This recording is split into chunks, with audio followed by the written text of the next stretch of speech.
know it's been a long time since we've done a video, and I actually am going to update you on a lot of things going on around the homestead. I know when we did our video back in January, we had lots of things we were hoping to get done this year, and I'm so excited to say that we have accomplished a lot of those things. So I'm going to do an updated video soon and show you everything that we've gotten done off of our to-do goal list for 2019. But today, I'm going to show you how to make sauerkraut. And I've been doing a lot of fermenting right now this time of year because vegetables are coming in the garden, and I need a way to preserve these that are really healthy for us too.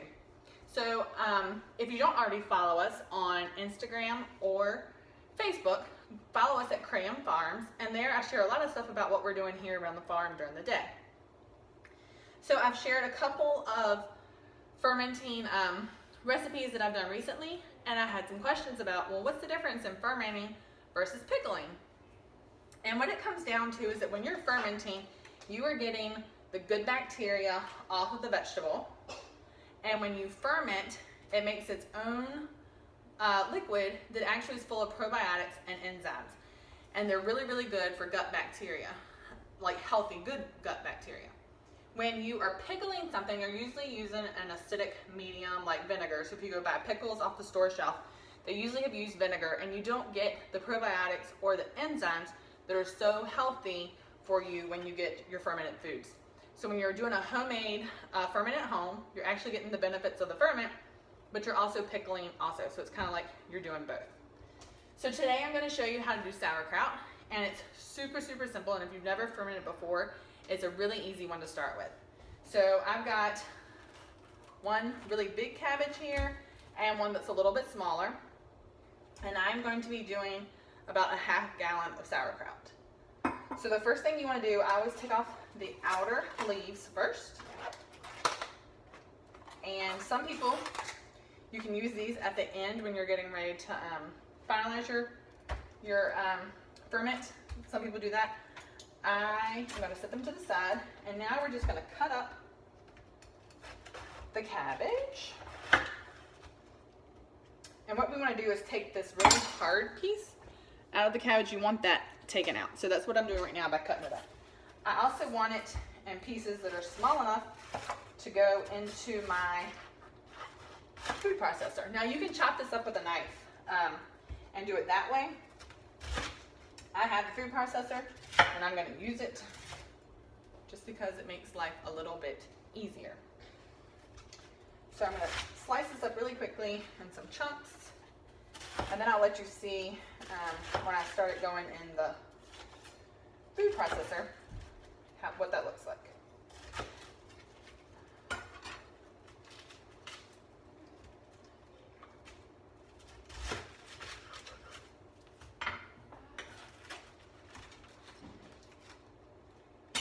I'm going to start with the one because this is a really big head and see how far we get, and I can always add the second one. So on my food processor, I'm going to use the circular one that's got the little grating hole. This will be the perfect size for the ferment. So I'm going to, for the sauerkraut, stick this on like that.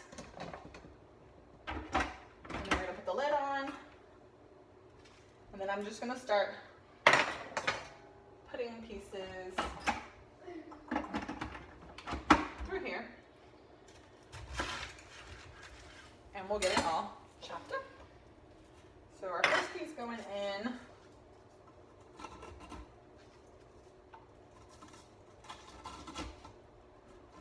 we're going to turn it off.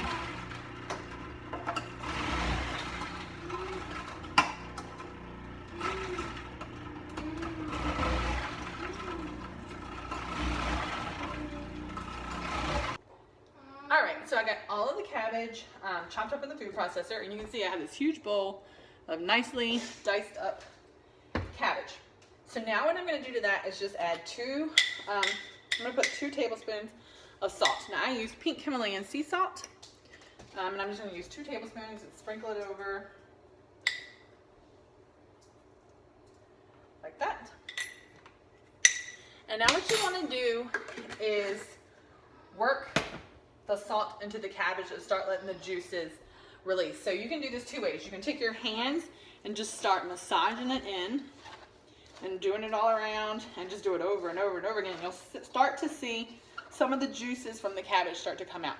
Or the way I do like to do it is use a packer like this, and you're just gonna work it, because by mashing up the actual, like the cell walls of the plant, you start helping it to release those natural juices. So I'm looking at this and I think it's cutting off my head.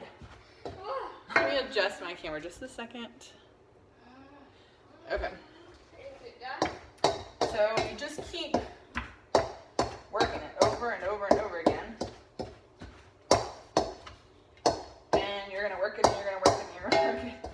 And you'll eventually start seeing some juices come out of it. And it won't take very long either. So when I do some ferments, I use a brine. So I did some fermented cucumbers this week, and I've done cauliflower and carrots also. And with that, I used water, and then I just dissolved some salt in it, and I poured that over top of the vegetables, and that was the ferment, and that was a brine.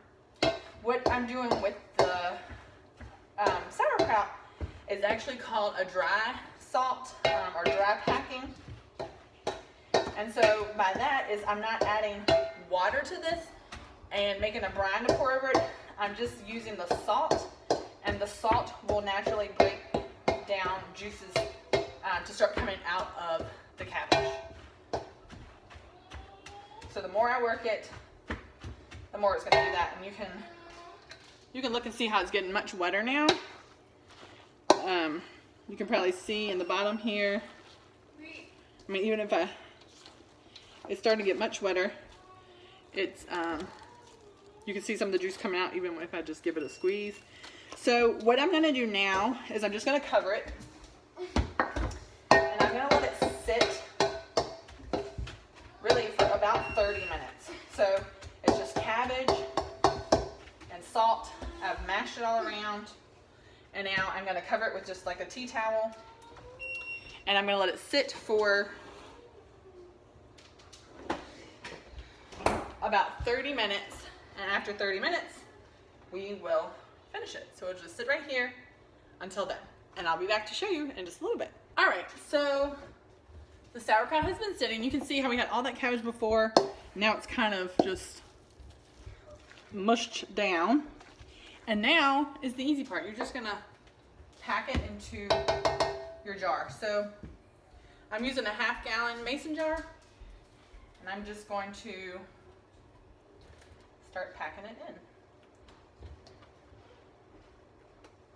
So when you'll see some of the liquid start, and if when I'm doing this, it looks like it's not going to be enough, I don't think it is actually, I'll just grab a quart jar and transfer it over. That's what I'm going to do. So hold on.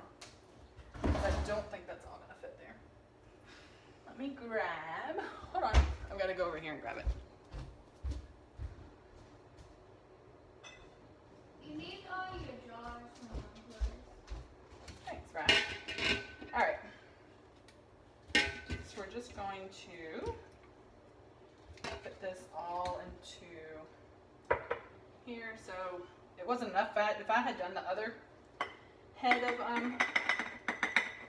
cabbage, it would have all fit in this 1/2 gallon, but it didn't.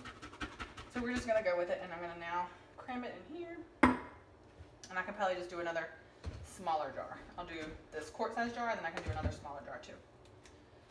So you want to leave some head space. So I'm going to press, I'm just pressing it down into the jar here, and you want the liquid to come above the cabbage, because that's how you're going to keep it from molding or anything while it's on the counter. And I'm actually going to just pour a little more liquid in here.